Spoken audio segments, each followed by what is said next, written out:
হ্যাঁ পা, প্রত্যেকটা অঙ্গের ব্যাপারে জিজ্ঞাসা করা হবে। ইন্নাস সামআ ওয়াল বাসারা ওয়াল ফুআদা, আল্লাহ বলেন কান শ্রবণ শক্তি, ওয়াল বাসর দৃষ্টি শক্তি, ওয়াল ফুআদা অন্তঃকরণ, সবগুলাকে কাঠগড়ায় দাঁড়াতে হবে, সবগুলাকে জিজ্ঞাসা করা হবে। এগুলার ব্যাপারে তোমাকে কাঠগড়ায় দাঁড়াতে হবে, তোমাকে জিজ্ঞাসা করা হবে সঠিকভাবে এগুলা খরচ করছো কিনা। এবার একটা হাদিস শুনেন, বলেন তো নেয়ামতের ব্যাপারে জিজ্ঞাসা করা হবে কিনা? আজকে রাতে ভাত খাইছে, খাবার, রাতের খাবার কারা কারা খাইছেন হাত তোলেন। অন্যরা খান নাই রাতের খাবার? মাশাআল্লাহ, খাবেন ইনশাআল্লাহ নাকি? দুপুরের খাবার কারা কারা খাইছেন? ঠিক আছে, হাত নামান, বাস একটা হইলেই হইছে। এবার হাদিস শুনেন, মুসলিম শরীফের 4208 নম্বর হাদিস। আবু হুরায়রা রাদিয়াল্লাহু তাআলা আনহুর বর্ণনা, তিনি বলেন খরাজা রাসূলুল্লাহ সাল্লাল্লাহু আলাইহি ওয়াসাল্লাম যাতা ইয়াউমিন আও যাতা লাইলা, একদিন রাতে অথবা দিনে রাসূল বাসা থেকে বের হলেন। কোথা থেকে বের হইছে? রাতে বা দিনে। বের হওয়ার পর আসছে, আয়েশা দেখে ফাইদা হুয়া বিআবি বকর ওয়া উমর, নবীজি দেখে আবু বকর ওমর বসা। আবু হুরায়রা রাদিয়াল্লাহু তাআলা আনহু বলেন নবীজি বাসা থেকে বের হয়েছে, বের হয়ে দেখে আবু বকর ওমরও বসা। এই হাদিসটা একটু মন দিয়ে সবাই শুনেন আর নিজেদের জীবনটা একটু চিন্তা করে নেন। নবীজি তাদের দুইজনকে প্রশ্ন করলেন, আবু বকর এবং ওমর, এই দুই সাহাবী, বিখ্যাত দুই সাহাবীকে প্রশ্ন করলেন, আচ্ছা তোমরা এইখানে এই মুহূর্তে কেন? মা আখরাজাকুমা ফি হাদিহিস সাআহ, এই সময়ে তোমরা এখানে কেন? অসময়ে মানে এই সময় মানে অসময়ে, আরে এই সময়ে তোমরা এখানে কেন?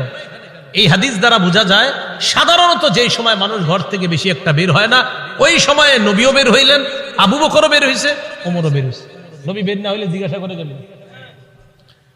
তো আবু বকর ওমর জবাব দিলেন, আহারে কি জবাব দেয় দেখেন, ক্বালাল জুউ ইয়া রাসূলুল্লাহ, হুজুর খিদা লাগছে, ক্ষুধার কারণে বের হইছে। সম্পদ সব ছেড়েছে মক্কায়, নবীর সাথে চলে এসেছে মদিনায়। নবীজি যে জবাবটা দিলেন, আল্লাহ নবী বললেন আল্লাযী নাফসি বিয়াদিহি আখরাজানিল্লাযী আখরাজাকুমা। আবু বকর ওমরকে আল্লাহ নবী বলেন, আল্লাহর কসম আবু বকর ওমর, তোমরা যে ক্ষুধার কারণে বের হয়েছো, আমিও ক্ষুধার কারণে বের হইছি।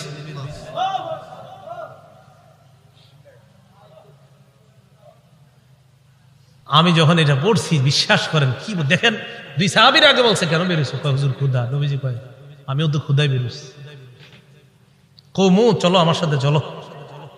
ফাকামু মাআ, দুই সাহাবী আল্লাহ নবীর সাথে চললেন।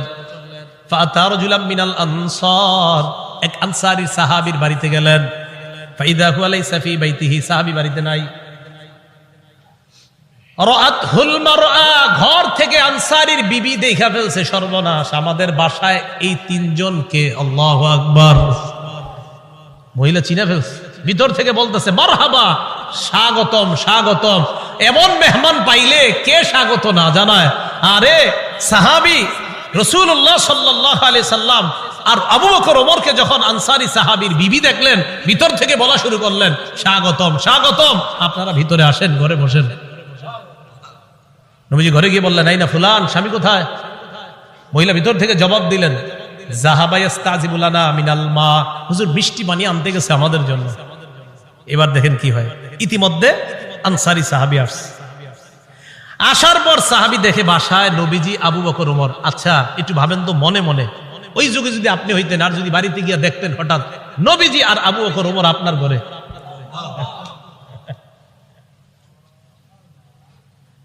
সাহাবী দেখে কি কয়, মা আহাদুল ইয়াউমা আকরামা আদিয়াফা মিন্নি। সাহাবী কয় আজকে আমার চাইতে শ্রেষ্ঠ মেহমান, আজকে আমি যে শ্রেষ্ঠ মেহমানদেরকে পাইছি, আমার চাইতে শ্রেষ্ঠ ভাগ্যবান আর শ্রেষ্ঠ মেজবান আর কেউ নাই। আমি এমন তিনজন মেহমান পেয়েছি। তাড়াতাড়ি বাগানে গেছে, খেজুর বাগানে। যা আবিল আজ, খেজুরের ছড়ি নিয়ে আসছে। ফিহি বুসরুন আর রতবুন ওয়া ইয়াবিস, শুকনা খেজুর আছে, ভিজা খেজুর আছে, কাঁচা খেজুর আছে। আইনা কয় যেটা মন চায় এটা খায়। আখজাল মুদিয়া, ছুরি নিছে, চাকু নিছে। নবীজি কই যাও? হুজুর পশু জবাই করতে হবে। কি জবাই করবে? মাথা মানে পেরেশান হয়ে গেছে, আমার এই 3 মেহমান কেমনে মেহমানদারি করবে? পশু জবাই করতে হবে। নবী কয় ইয়াকা ওয়াল হালুব, এই তুমি আবার মাথা গরম কইরা দুধালু কোনো পশুরে জবাই করো না। দুধ দেয় যে পশু, বর্তমানে দুধ দিতেছে এরকম পশু জবাই করো না। জি ঠিক আছে। ফাযাবাহা লাহুম, স্বাভাবিক একটা বকরি জবাই করছে।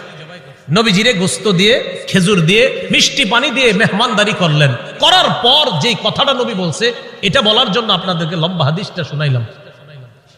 নবীজি আবু বকর ওমরকে বললেন, আবু বকর ওমর, বাহিরে আসছিলা কিভাবে বলো তো? হুজুর ক্ষুধায় আমগরে বাহিরে নিয়ে আসছে।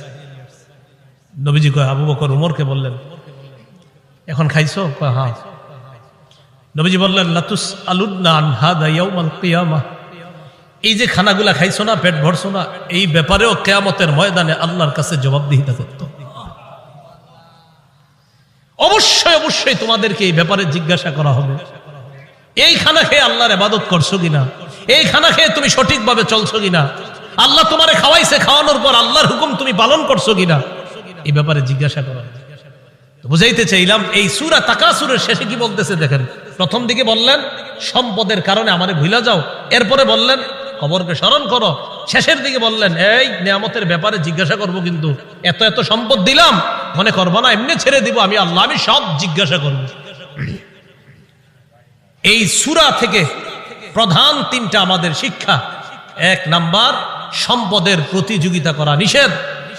2 নাম্বার, সম্পদ হওয়া দোষের না, কিন্তু সম্পদের কারণে আল্লাহকে ভুলে যাওয়া যাবে না, এটা 2 নাম্বার শিক্ষা।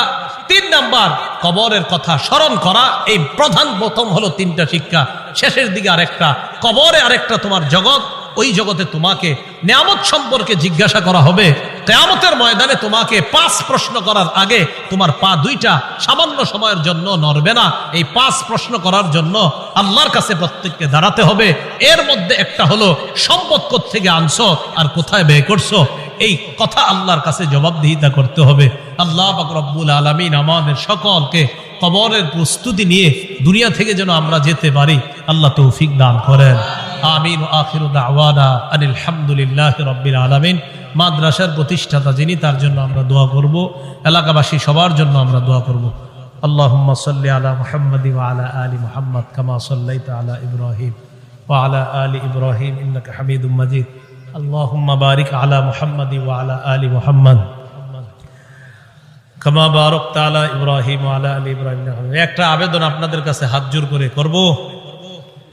ঢাকা ফজরের নামাজ 4:40, দেশগ্রামে কয়টায়? 40-45 ফজরের নামাজটা সবাই পড়বে। এত রাত পর্যন্ত এই সময়ে বয়ান করাটা উচিত হয় না আসলে। 10টা, 10:30টার মধ্যে বা 11টার মধ্যে সর্বোচ্চ শেষ হওয়া উচিত ছিল, যেহেতু রাত ছোট। আল্লাহর হস্তে আপনারা ফজর নামাজটা পড়বেন তো ইনশাআল্লাহ। আমারে কিন্তু দাঁড় করেন না আল্লাহর সামনে, আল্লাহর হস্তে আপনারা ফজরের নামাজটা পড়েন সবাই। এই মাহফিল একটু বেশি হয়ে রাত হয়ে যাওয়ার কারণে যেন এই কথা আল্লাহর কাছে বলতে না হয় যে আল্লাহ মাহফিল এত রাত হইল কেন, এর লেগে আমি ফজর করি না। আল্লাহর হস্তে আপনারা সবাই ফজরটা পড়বেন। জি। আল্লাহুম্মা সাল্লি আলা মুহাম্মাদ ওয়া আলা আলি মুহাম্মাদ কামা সাল্লাইতা আলা ইব্রাহিম ওয়া আলা আলি ইব্রাহিম ইন্নাকা হামিদুম মাজিদ। আল্লাহুম্মা বারিক